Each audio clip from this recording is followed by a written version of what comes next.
طرح یہ عبادت کو عام کرتے ہیں، کچھ اس طرح یہ عبادت کو عام کرتے ہیں، سجود ان کی گلی میں قیام کرتے ہیں، سجود ان کی گلی میں قیام کرتے ہیں۔ کہا خدا نے علی سے بنا کے جنت کو، کہا خدا نے علی سے بنا کے جنت کو، اسے بھی ہم تیرے بچوں کے نام کرتے ہیں۔ صلوات اللہم صلی علی محمد۔ کچھ کلمات اپنے مولا کائنات کی شان میں ہدیہ کرنا چاہتے ہوں کہ وہ محضن انوار، وہ گنجینہ اسرار، وہ انجمن قدس کی ایک شمع ضیاء بار، وہ زیغم اسلام، وہ اللہ کی تلوار، کونین میں ہے جس کا لقب حیدر کرار۔ والشمس کی والعصر کی تفسیر علی ہے، سرتاب قدم دین کی تصویر علی ہے، اور مشعل اسلام کی تنویر علی ہے، کونین میں تخلیق کا شاہکار علی ہے۔ حافظ ہے خدا جس کا وہ قرآن علی ہے، مخلوق پہ اللہ کا احسان علی ہے۔ واللہ کی حیدر کی اگر ذات نہ ہوتی، اسلام جو ہوتا بھی تو یہ بات نہ ہوتی۔ قدرت کے کوئی ناز اٹھائے تو علی ہے، نبیوں کو مصیبت سے چھڑائے تو علی ہے۔ اسلام کی بگڑی کو بنائے تو علی ہے، اور خون کے دریا میں نہائے تو علی ہے۔ کب غیر کی تکلیف گوارا ہے علی کو، مشکل میں رسولوں نے پکارا ہے علی کو۔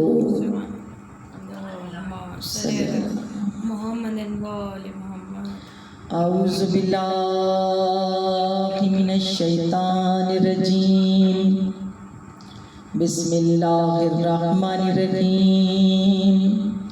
الحمدللہ رب العالمین، والصلاة والسلام علی اشرف الانبیاء والمرسلین، وخاتم النبیین ابی القاسم محمد۔ اللہم صلی علی محمد وآل محمد وآلہ الطیبین الطاہرین المعصومین، ولعنۃ اللہ علی اعدائہم اجمعین۔ اما بعد فقد قال اللہ تبارک و تعالی فی محکم کتابہ المجید، بسم اللہ الرحمن الرحیم۔ والعصر ان الانسان لفی خسر الا الذین آمنوا وعملوا الصالحات وتواصوا بالحق وتواصوا بالصبر۔ اللہم صلی علی محمد۔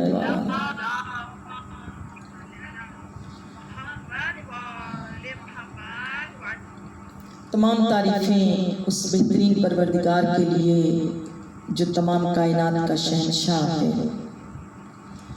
تمام مدح و ثنا اس ذات باری کے لیے کہ جو لفظ کن کہتا ہے اور کائنات کو خلق کرتا ہے، جس کی توصیف بیان کرنے سے ہماری زبانیں قاصر ہیں، جو نظر نہیں آتا لیکن ہر جگہ پہ موجود ہے، اس لیے کہ وہ کمال کی بلندیوں پر فائز ہے، بہت عطا والا، کرم والا، نہایت مہربان۔ اس کے بعد میرا لاکھ لاکھ درود و سلام ان ذوات مقدسہ پر کہ جو محبوب کائنات ہیں، جو وجہ تخلیق کائنات ہیں۔ وہ اللہ اپنے بہترین کلام بلاغت نظام کی بہترین آیت میں ارشاد فرما رہا ہے کہ زمانے کی قسم انسان خسارے میں ہے، لیکن وہ لوگ کہ جو ایمان لائے، اعمال صالح کیے، حق بات کی اور صبر کی تاکید کی۔ مومنات گرامی، عنوان گفتگو سورہ والعصر، اور آج کی جو میں نے دو دعائیں منتخب کی ہیں آپ کے لیے۔ ایک شخص حضور صلی اللہ علیہ وآلہ وسلم کے خدمت میں آیا اور اس نے کہا کہ یا رسول اللہ، مجھے کم سنائی دیتا ہے، مجھے میری قوت سماعت جو ہے وہ کمزور ہے۔ تو جناب رسول خدا نے کہا کہ کیا تو نے قرآن حکیم کا سورہ والعصر پڑھا؟ تو نے قرآن حکیم کا سورہ حشر پڑھا ہے؟ اس نے کہا کہ یا رسول اللہ پڑھا ہے، تو کہا کہ اگر تو سورہ حشر کی آخری 4 آیات اپنے کان کے اوپر ہاتھ رکھ کے پڑھا کر تو اللہ تعالیٰ تیری قوت سماعت کو بحال کرے گا۔ اور اس سورہ حشر کی دوسری تاثیر یہ ہے کہ کسی کو اگر کمر کے اندر درد ہو، مہروں کی تکلیف ہو، کہ بعض دفعہ انسان اٹھنے بیٹھنے سے معذور ہو جاتا ہے، تو اسے یہ امام زمانہ نے ایک شخص کو بتائی تھی، اور انشاءاللہ کبھی وقت ملا تو میں آپ کو وہ واقعہ ضرور سناؤں گی کہ کس طرح سے اس کی مشکل کو میرے امام وقت نے حل کیا۔ میرے امام کہتے ہیں کہ جب تمہاری کمر کے مہروں میں تکلیف ہو تو اس مقام پر ہاتھ رکھ کر سورہ والحشر کی آخری 4 آیات جو ہیں، سورہ حشر کی آخری 4 آیات اپنی اس مقام پر پڑھو جہاں پر تمہیں تکلیف ہے، تو اللہ تعالیٰ تمہیں اپنے در سے بہترین فائدہ عطا کرے گا۔ تو مومنات گرامی، سلسلہ کلام کو سورہ والعصر سے جوڑتے ہوئے کہ قرآن حکیم رحمت للعالمین کا کھلا ہوا معجزہ ہے۔ میرے مولا امام حسین علیہ السلام ارشاد فرماتے ہیں بآواز بلند صلوات، اللہم صلی علی محمد و آل محمد، میرے امام علی مقام فرماتے ہیں کہ قرآن جو ہے وہ 4 چیزوں پر مبنی ہے: عبارت پر، اشارت پر، لطائف پر، حقائق پر۔ میرے امام نے فرمایا کہ اس کی قرآن کی عبارت جو ہے وہ عوام کے لیے ہے، اشارے جو ہیں وہ خواص کے لیے ہیں، لطائف جو ہیں وہ اولیاء کے لیے ہیں، اور حقائق جو ہیں وہ انبیاء کے لیے ہیں۔ میرے امام فرماتے ہیں کہ کبھی یہ نہ سمجھنا کہ قرآن قصہ کہانی کی کتاب ہے۔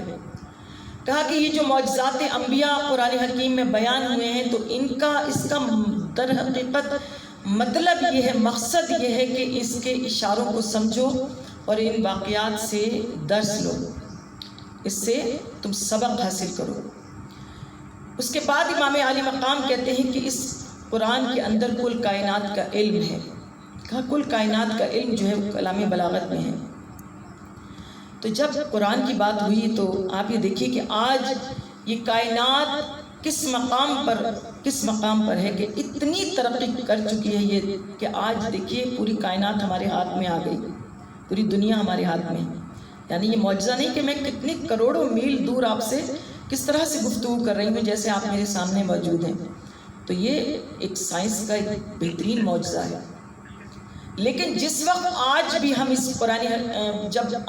اس کائنات کی ترقی کو دیکھتے ہیں اور پھر قرآن حکیم کو پڑھتے ہیں تو خدا کی قسم آج بھی یہ کائنات، آج بھی یہ سائنس اس مقام پر نہیں پہنچ سکی جہاں پر ہزاروں سال پہلے انبیاء پہنچے۔ آپ یہ دیکھیے کہ آپ تصور کیجیے گا کہ آج ہم میں اتنی قدرت ہے کہ ہم ہوائی جہاز بنا سکتے ہیں، لیکن آج بھی ہم حضرت سلیمان کی طرح ہوا کو بساط نہیں بنا سکتے۔ آج ہم بحری جہاز بنا سکتے ہیں، لیکن حضرت نوح کی طرح نہ ڈوبنے والا سفینہ نجات نہیں بنا سکتے۔ آج ہم فائر پروف اشیاء بنا سکتے ہیں، لیکن حضرت ابراہیم کی طرح نار کو گلنار نہیں بنا سکتے۔ آج ہم اپنے قیمتی انجیکشن کے ذریعے زندگی کے قافلہ حیات کو تھوڑی دیر کے لیے روک سکتے ہیں، لیکن حضرت عیسیٰ کی طرح صدیوں کے مردے زندہ نہیں کر سکتے۔ آج ہم کسی چیز کی مثل کوئی چیز بنا سکتے ہیں، لیکن حضرت موسیٰ کی طرح عصا کو پھینک کر اژدہا میں تبدیل نہیں کر سکتے۔ آج ہماری دواؤں میں شفا ہے، لیکن آج بھی ہم مٹی کو خاک شفا نہیں بنا سکتے۔ آج ہمارے سیارے گردوں کا سینہ چیرتے ہوئے افلاک کو دباتے ہوئے بلندیوں پر جا سکتے ہیں، لیکن آج بھی ہم قاب قوسین کی جھلک نہیں دیکھ سکتے۔ آج ہم ستارے پر کمند ڈال سکتے ہیں، لیکن ستارے کو اپنے در پہ اتار نہیں سکتے۔ آج ہم چاند پر قدم رکھ سکتے ہیں، لیکن آج بھی ہم انگلی کے اشارے سے چاند کو 2 ٹکڑے نہیں کر سکتے۔ آج ہم سورج کی کرنوں کو اسیر کر سکتے ہیں، لیکن ڈوبتے ہوئے سورج کو پلٹا نہیں سکتے۔ پتہ چلا کہ آج بھی یہ قرآن کس منزل پر ہے۔ اس لیے تو کہا جاتا ہے کہ قرآن جو ہے وہ علم کا در ہے اور علم کا گھر ہے۔ قرآن کو جب بھی پڑھو، جب بھی سمجھو، کسی بہترین معلم قرآن سے پڑھو. اور دیکھیے سب سے بہترین کائنات کے معلم قرآن جو ہے نا وہ میرے حضور ہیں، رسول کریم ہیں. کیونکہ قرآن کو وہی بتا سکتا ہے کہ جو صورت میں بھی یکتا ہو، سیرت میں بھی یکتا ہو. قرآن کو اہل بیت کے ساتھ رکھا ہی اس لیے ہے. مومنات گرامی، یہی وجہ ہے کہ ہم خداوند عالم کی آواز آ رہی ہے کہ والعصر ان الانسان، کہ انسان خسارے میں ہے. خسارے میں کس لیے ہے؟ ہمیں تو آج تک یہی پتہ نہ چل سکا کہ یہ انسان خسارے میں کیوں ہے. اس کی وجہ یہ ہے کہ ہم لوگوں نے قرآن کی معرفت نہیں کی. اگر ہم قرآن کی عظمت کو سمجھ لیتے تو ہمیں اہل بیت کی عظمت خود بخود ہم پر واضح ہو جاتی. آئیے بتاؤں کہ میرا مولا، کہ جس کے چہرے کو دیکھنا عبادت ہے، جن کا ذکر عبادت ہے، وہ قرآن حکیم کے بارے میں کیا کہتے ہیں؟ میرے امام ہمیں بار بار کہتے ہیں. کسی شخص نے کہا تھا نا، جب میرے مولا نے کہا تھا سلونی سلونی قبل ان تفدونی، کہ جو کچھ پوچھنا ہے مجھ سے پوچھو، تو میرے امام سے ایک شخص نے، یعنی کتنے ایسے منافق تھے کہ جو مولا سے ایسے ایسے سوال کرتے تھے، کہا تھا آپ سے کیوں پوچھیں، کسی اور سے کیوں نہ پوچھیں. تو میرے امام نے اس کا چہرہ دیکھ کر کہا تھا کہ مجھ سے اس لیے پوچھو کہ تمہارے سینے میں دل ہے، میرے سینے میں قرآن ہے. امام بتا رہے ہیں کہ قرآن کیا ہے. اب آپ سنیے گا کہ امام نے چند جملے امام کی بتائے ہوئے عرض کروں گی. امام نے کہا کہ قرآن وہ چیز ہے، قرآن ایک ایسا نور ہے کہ جس کی روشنی کو کوئی بجھا نہ سکا. پھر فرمایا کہ قرآن جو ہے وہ ایک چراغ ہے جس کی لو کو کوئی مدھم نہ کر سکا. پھر فرماتے ہیں کہ قرآن جو ہے وہ ایک دریا ہے جس کی تہ نہ مل سکے. پھر فرمایا کہ قرآن جو ہے وہ ایک ایسی دولت ہے کہ جس کی مدد حاصل کرنے والوں نے کبھی شکست نہیں کھائی. پھر کہا قرآن جو ہے وہ علوم کا خزانہ ہے. پھر کہا قرآن جو ہے وہ ہدایت کا منبع ہے. پھر کہا کہ قرآن جو ہے وہ فقیروں کے دل کی بہار ہے. پھر فرماتے ہیں کہ قرآن جو ہے وہ عدل کا وہ باغ ہے کہ جس میں ہر طرف سبزہ لہلہا رہا ہے، سبزہ لہلہا. اس لیے تو میرے رسول نے کہا تھا کہ القرآن علی و علی مال قرآن، کہ یہ قرآن علی کے ساتھ ہے اور علی قرآن کے ساتھ ہے.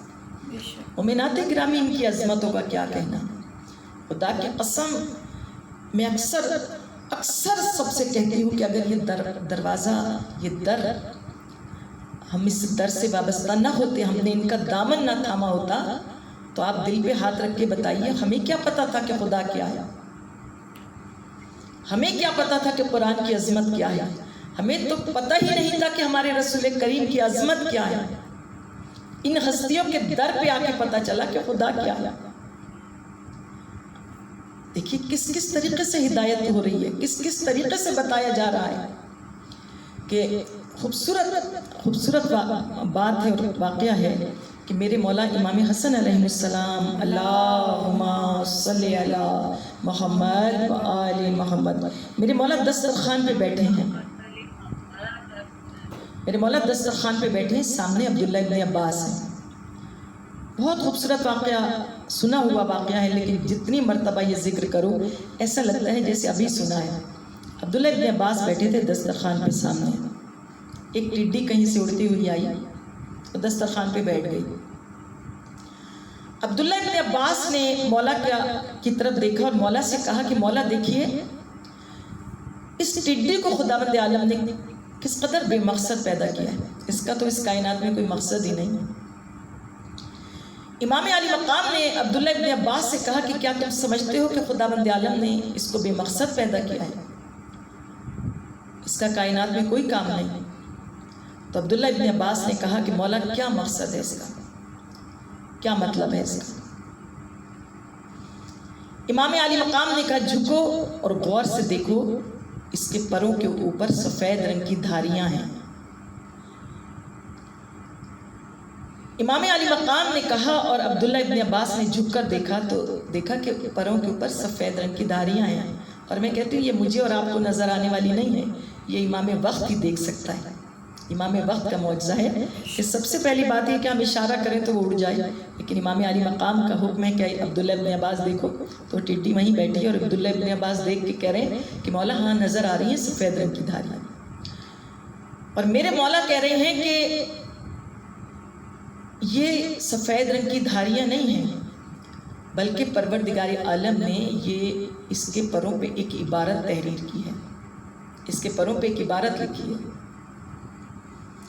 تو عبداللہ ابن عباس نے کہا مولا عبارت لکھی ہے، کیا لکھا ہے خدا نے اس کے پروں پہ؟ مولا نے کہا کہ اس کے دائیں پر کے اوپر لکھا کہ میں رب رحمان ہوں، میں رب رحمان ہوں، میں ایسا رحمان ہوں کہ جو اپنے ماننے والے کو بھی عطا کرتا ہے اور اپنے نہ ماننے والے کو بھی عطا کرتا ہے۔ پھر مولا نے کہا اس کے دوسرے پر کے اوپر لکھا کہ میں رب جبار ہوں،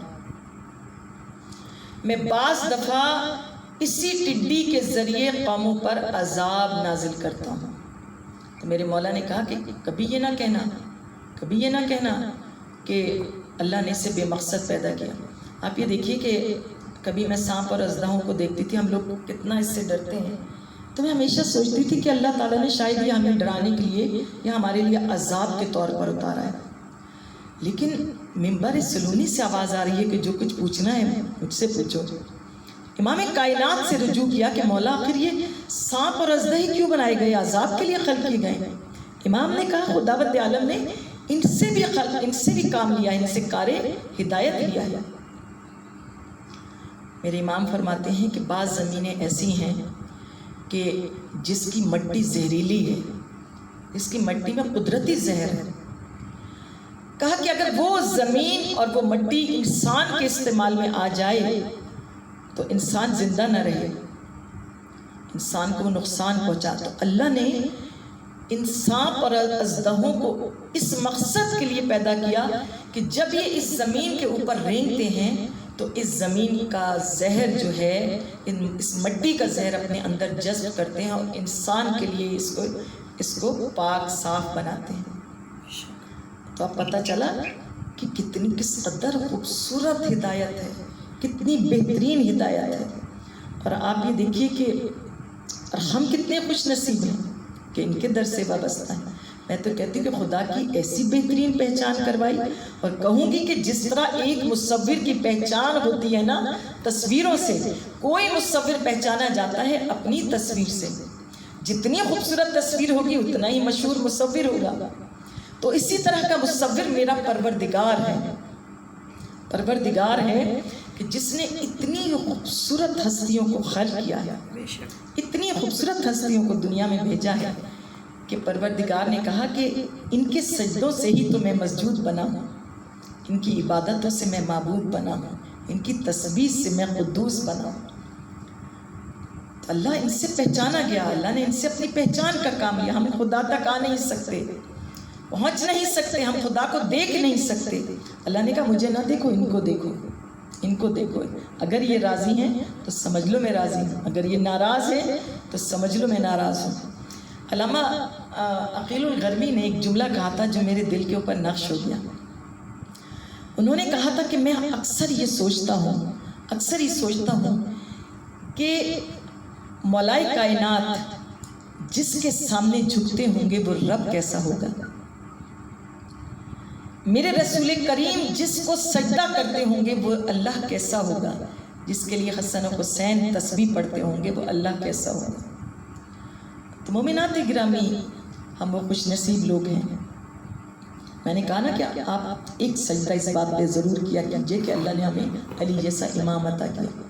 یہی وجہ ہے کہ علامہ رضی نے نہج البلاغہ کے پہلے صفحے کے اوپر ایک پیراگراف لکھا ہے۔ انہوں نے ایک پیراگراف لکھا، انہوں نے کہا کہ جب میں ذات علی پر غور کرتا ہوں تو ایک عجیب قسم کی حیرت میں پڑ جاتا ہوں۔ کہا کہ اکثر یہ دیکھا گیا ہے کہ کوئی بہت بڑا عبادت گزار ہوتا ہے تو وہ بہت بڑا سخی نہیں ہوتا، سخی ہوتا ہے تو وہ مسند علم پر نہیں بیٹھتا، اگر وہ عالم ہوتا ہے تو وہ بہت بڑا شجاع نہیں ہوتا۔ لیکن جب میں ان تمام صفات کو ایک ذات میں دیکھنا چاہوں تو وہ علی بن ابی طالب کی ذات نظر آتی ہے۔ کہا کہ مسند علم پر دیکھتا ہوں تو علی سے بڑا عالم کوئی نظر نہیں آتا، مسند سخاوت پہ دیکھتا ہوں تو علی سے بڑا سخی کوئی نظر نہیں آتا، مسند علم پر دیکھتا ہوں تو علی سے بڑا عالم کوئی نظر نہیں آتا، اور میدان شجاعت میں دیکھتا ہوں تو علی سے بڑا شجاع کوئی نظر نہیں آتا۔ اور اب میرا دل چاہتا ہی 4 جملے تو انہوں نے لکھے، لیکن میں کہتی ہوں خدا کی قسم اگر بستر رسول پر نظر آتا ہے تو علی جیسا کوئی بھائی نظر نہیں آتا، ممبر غدیر پر دیکھتی ہوں نا تو علی جیسا کوئی مولا نظر نہیں آتا۔ تو اللہ تعالیٰ نے ہمیں علی جیسا امام عطا کیا۔ بس یاد رکھیے کہ جو ان کے در سے وابستہ ہو گیا وہ زندگی پا گیا، جو ان سے دور ہو گیا وہ خسارے میں ہے۔ بڑی خوبصورت سا ایک میں نے قول دیکھا، ابھی پڑھ رہی تھی تو قول نظر آیا، انہوں نے لکھا تھا بڑا خوبصورت سا قول کہ اللہ تعالیٰ کسی سے روٹی نہیں چھینتا۔ کہا کہ اللہ جس سے ناراض ہوتا ہے اس سے رزق نہیں چھینتا، روٹی نہیں چھینتا، بلکہ سجدے کی توفیق چھین لیتا ہے، سجدے کی توفیق چھین لیتا ہے۔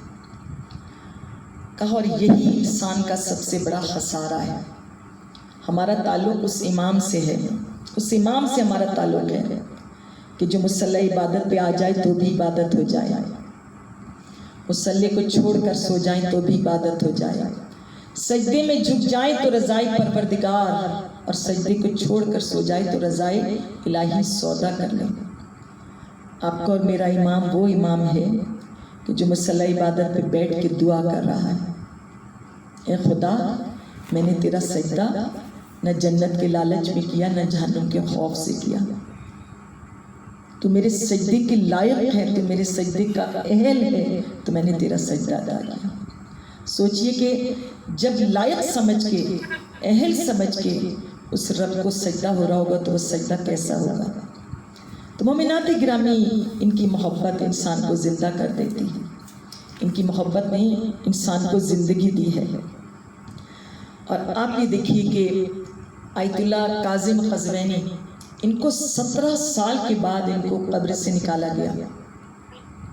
آپ جانتے ہیں ان کی محبت کیا معنی رکھتی ہے ہمارے لیے، ان کی محبت کیا معنی رکھتی ہے کہ 17 سال یہ اتنے بہترین عالم تھے کہ انہوں نے ساری زندگی کوئی ایسا کام نہ کیا جو ان ہستیوں کی ناراضگی کا باعث ہوتا۔ ان کی ایک وصیت تھی کہ جب میں مر جاؤں اور صدام کا دور ختم ہو جائے تو مجھے کربلا میں دفن کر دینا۔